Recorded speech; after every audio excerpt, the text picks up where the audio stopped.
Welcome back to Zinnia blogs. Zinnia ব্লগসের নতুন একটা ব্লগে তোমাদের সকলকে অনেক অনেক ওয়েলকাম। চ্যানেল খোলার পরে হতে চলল প্রায় 3টি বছর, কিন্তু আজ অবধি এইরকম কোনো সমস্যার সম্মুখীন আমি হইনি। আজকে যেটা হয়েছে সেটা হচ্ছে খানিকটা যান্ত্রিক বা প্রযুক্তিগত ত্রুটি বলতে পারো। আমার যে মাইকটা, এই মাইকটা হয় আমি চালাতে ভুলে গেছিলাম, নয় আমি এই মাইকটায় কিছু গন্ডগোল করেছিলাম যার জন্য চার্জ হয়নি। সেই কারণে পুরো শ্যুটটা করার পরে আমি দেখতে পাই যে এটাতে কোনো ভয়েসই ক্যাপচার হয়নি। কি উপায়? দুটোই উপায়, একটা রিশ্যুট আর একটা হচ্ছে ভয়েস ওভার দিয়ে দেওয়া। তো আমি ভয়েস ওভারই দিয়েছি, কারণ যখন আমি জিনিসটা ডিসকভার করি তখন অলরেডি 2:30 পৌনে 3টে বেজে গেছে। তখন আর কি সকালবেলার মুড থাকবে, আর কি সকালবেলার মেজাজ থাকবে।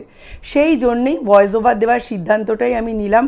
আজকের এই ব্লগটায় হয়তো তোমাদের একটু অসুবিধা হবে, কিন্তু একটু ভালো করে দেখো, ভালো লাগবে।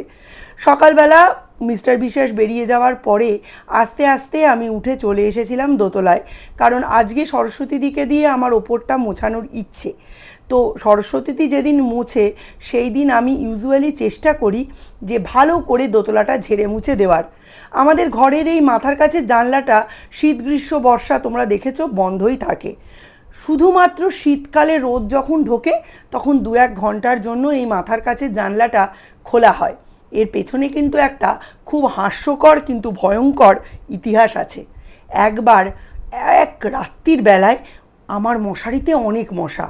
তারপরের দিন ভোরবেলা আমি আবিষ্কার করি এই জানলা দিয়ে হাত বাড়িয়ে মশারির ভেতর থেকে কেউ আমার ফোনটা চুরি করে নিয়ে চলে গেছে।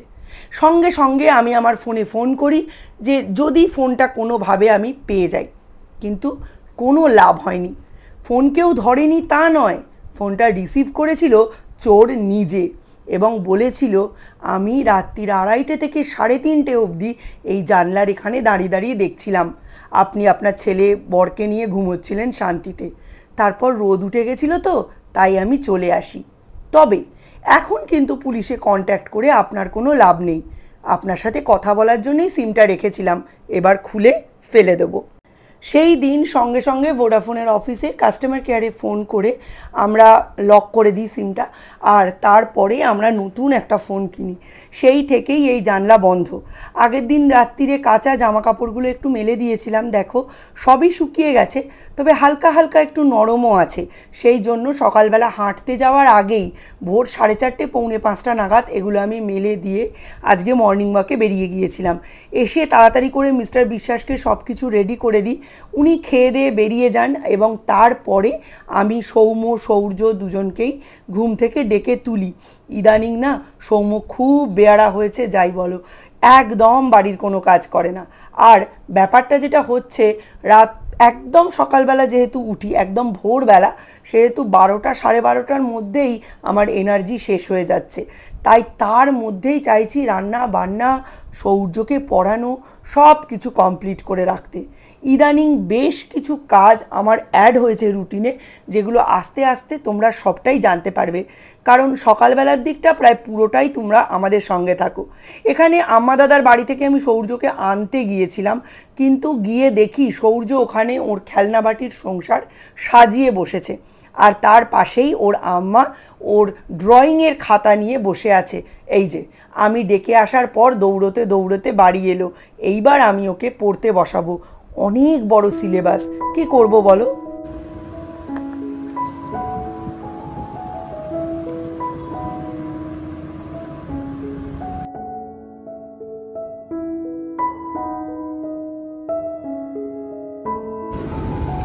মাত্রা ভেরি গুড।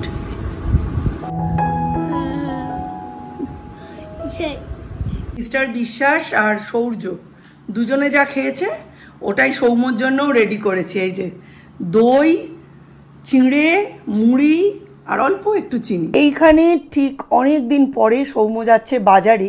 অ্যাকচুয়ালি কাঁচা বাজারটা আমি এখন এখান থেকে বা বাজার থেকে ডিরেক্টলি করে আনলেও মুদিখানাটা সৌম্যকেই পাঠাই, আর এই মুদিখানার মধ্যে ও চিঁড়ে, তারপর ছাতু, এই সমস্ত টুকটাক জিনিস যেগুলো আমি একবারে আনতে পারি না, সেগুলোই দেখো নিয়ে চলে এসছে।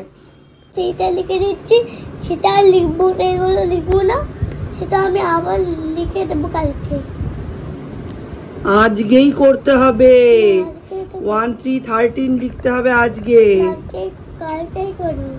কালকে তো স্কুল খুলে যাবে, মিস যদি দেখে যে লেখা হয়নি, মিস কিন্তু প্রচন্ড বকবে।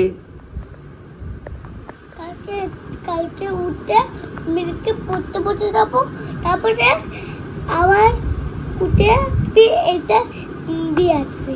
যে কথাগুলো বলছে বড়রা মেনে চলার চেষ্টা কর।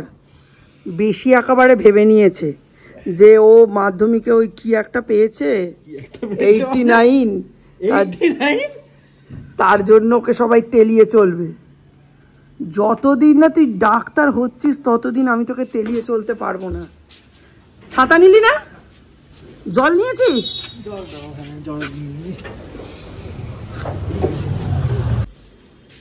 টাটা। কটায় আসবি? ঋষিদীপের সাথে কথা বলে নিস। আজকে সৌম্যর বন্ধু ঋষিদীপের বার্থডে, তো বর্ষা আমায় ফোন করেছিল, করে বলছে রাত্রির 8টার সময় ফাঁকা থাকবি তুই আর সৌম্য, তাহলে একটু আমরা রয়্যালসে মিট করি, একসাথে খাওয়া দাওয়া করি। সৌম্যর আজকে 3টে পড়া, সকালে একটা, বিকেলে অরিন্দম স্যার, তুহিন স্যার। কী করে হবে? তা বললো, শুনলো, শুনে টুনে বললো তবু ওকে একবার ফোন করতে বলিস। আচ্ছা, ওর টাইমিং আমার মুখস্থ। তখন বললো দেখি তাহলে আরেকটা অন্য দিন ফিক্স করি, অহংদুতি স্বয়ং ওদের কারুরই হচ্ছে না, সেই দিন সবাই মিলে রয়্যালসে পার্টি করবো। বলছে আমাকে বাদ দে। বলছে কেন, তোকে কেন বাদ দেবো? আমি বলছি আরে ও কি বাচ্চা যে সৌর্যের বয়সী যে আমাকে সঙ্গে করে নিয়ে যেতে হবে? তুই ছেলেগুলোকে সব বলে দে, ওদের খাইয়ে দে। তা বলছে তোর যেতে আপত্তি কোথায়? বলছি না না, আমার যেতে আপত্তি কিছু না, গেঁড়িটাকে, বলছে আমি কি বলেছি গেঁড়িটাকে নেমন্তন্ন করবো না? তবু মানে ও গেলে একটা বাচ্চা থাকা এদের মধ্যিখানে ও একটু অন্যরকম ফিল করবে আর বদমাইশিও করবে, সেই জন্য দেখা যাক কি হয়। আপাতত সৌর্যের পড়াশুনো এখানেই শেষ। ওদের সামার ভ্যাকেশানে অনেক অনেক কাজ, প্রত্যেক দিন 2 পাতা 3 পাতা করে যদি করাই তাহলেও কতটা কি শেষ করতে পারবো জানি না। আর আগস্টের শেষের দিকে বা সেপ্টেম্বরে ওদের হাফ ইয়ারলি পরীক্ষা, সেটারও পড়াশুনো এখনো বাকি আছে। ও তুই ভাইকে একেবারে নিয়ে আয় না রে, ভাই পড়ে টোরে ওই বাড়ি গেছে। Thank you. কি ওটা? আমি কিছুটা খেয়েছি, তাতে কি হয়েছে? আমি ভালোবাসি এসব খাবার খেতে।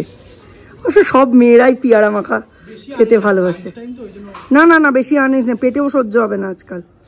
এর মধ্যে অর্ধেক ভাগাভাগি হয়ে গেল। আমি একটু খেলাম, পিসিকে একটু দিলাম।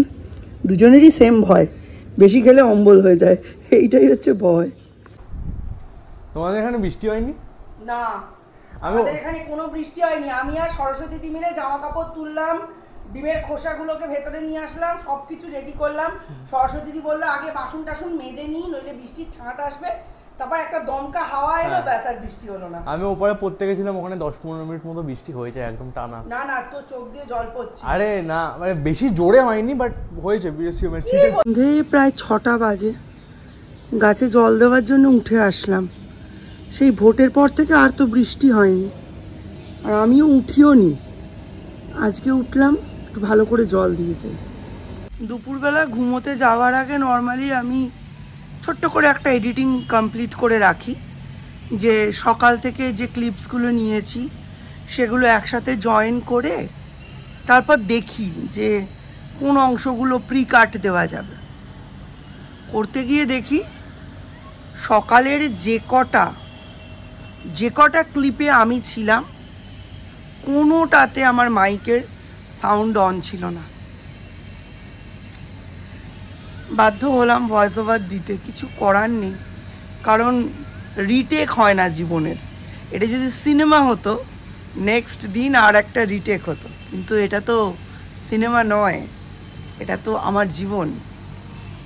কথাগুলো কি বলেছিলাম মোটামুটি মনে আছে, তাই কালকে ভয়েস ওভার দেওয়া ছাড়া আর কোনো উপায় নেই। হয় কালকে নয় আজকে রাতে যখন এডিটিংয়ে বসবো ভয়েস ওভার দিতে হবে, কোনো উপায় নেই। খুব মনটা খারাপ হয়ে যাচ্ছে, কি যে হলো বুঝতে পারলাম না। হয় মাইকটা অন করিনি, নয় মাইকটা অন করেছি মাইকের চার্জ কম ছিল, কিছু না কিছু ছিল, তারপরে আর ইচ্ছেই করছে না কোনো কিছু ক্যাপচার করতে। ছাদের কিছু কাজ বাকি ছিল, ছাদটা ঝাঁট দেওয়ার ছিল, বেশ কিছু গাছপালাগুলোকে একটু নতুন করে সাজিয়ে নেওয়ার ছিল। যেমন এটাকে একটা নতুন টব দিয়েছি, তারপরে বেশ গ্রোথ হচ্ছে। এটা ঝাপটি হয়ে গেলে আমার ইচ্ছে আছে এটা আমার দোতলার যে বারান্দায় রাখবো। এটা ছাড়াও আরও একটা অ্যাগ্লোনিমা আমার কাছে আছে, সেটাও একটু ঝাপটি হওয়ার অপেক্ষায় আছি। সেটা একবার খুব সুন্দর গ্রো করেছিল, তারপর কি হলো, পিঁপড়ে না ওর যে রুটটা ওটা কেটে দিল। তারপর বহু কষ্টে ওটাকে বাঁচিয়েছি, কিন্তু ওটার এখনও 6-7 মাস সময় লাগবে সেই শোকটাকে সামলে উঠতে, তাই সেটা এখনও করা হয়নি। দেখো কি সুন্দর হয়েছে। এটা আমার লোকাল একটা মাঠে আমি কুড়িয়ে পেয়েছি। তারপর গাছগুলোতে একটু জল দিয়ে দিলাম। আর ছাদে গেলেই যে কাজটা আমার ম্যান্ডেটারি করতেই হবে সেটা হচ্ছে বিভিন্ন গাছের গোড়ায় ভার্মিকম্পোস্ট দেওয়ার ফলে এবং লোকাল মাটি, নার্সারির মাটি নয়, লোকাল মাটি দেওয়ার ফলে যে সমস্ত আগাছাগুলো হয় সেগুলো পরিষ্কার করে মাটিগুলো একটু কুপিয়ে দেওয়া। অ্যাকচুয়ালি গাছ করতে গেলে গাছের সঙ্গে কিন্তু চাষি হয়ে যেতে হবে। হাতে মাটি, কাদা, বালি এসব লাগার অভ্যাস না থাকলে বা এসব লাগলে, ভালো না লাগলে গাছ করার কোনো অর্থই হয় না। এখানে গাছগুলোকে দেখছি আর নিজের পিঠটা নিজেকেরই একটু চাপড়ে দিতে ইচ্ছে করছে। তো চলো, জল টল দেওয়া কমপ্লিট, এবার নিচে নামবো। এখন বাজে সন্ধ্যে 6টা, 6:30। আজকে আমি 7:30টার মধ্যেই ডিনারটা করে নেওয়ার প্ল্যান করছি। পুতুলা উঠে পড়ো, উঠে পড়ো পুতুলা, উঠে পড়ো। অনেকক্ষণ ঘুমানো হয়ে গেছে, অনেকক্ষণ ঘুমানো হয়ে গেছে পুতুলা, এবার উঠে পড়ো, এইবার উঠে পড়ো। একবার চোখটা খুলে দেখো, কে ডাকছে তোমায়? তোমার মামিলু। কই পুতুলা, একটু হাসি মুখে চোখটা খোলো। কোথায় আমার পুতুলা, আমার সোনা পুতুলা? একটু হাসি মুখে চোখটা খোলো, একটু খোলো। ও পুতুলা, পুতুলা গো, আমার পুতুলা, ও পুতুলা, পুতুলা, ও পুতুলা, শৌচ পুতুলা, আমার আর্য পুতুলা, ও আমার পান্তুয়া, পান্তুয়া, পান্তুয়া, কোথায় আমার শৌচ, কোথায় আমার আর্য, কোথায়? উলি বাবু, উলি বাবু, উলি বাবু, উলি বাবু, উলি বাবু, যা। চলো, আজকের মতো ব্লগটা এখানেই এন্ড করছি। দেখা হবে নতুন একটা ব্লগে। সমস্ত যান্ত্রিক ত্রুটি সরিয়ে রেখে টাটা, বাই।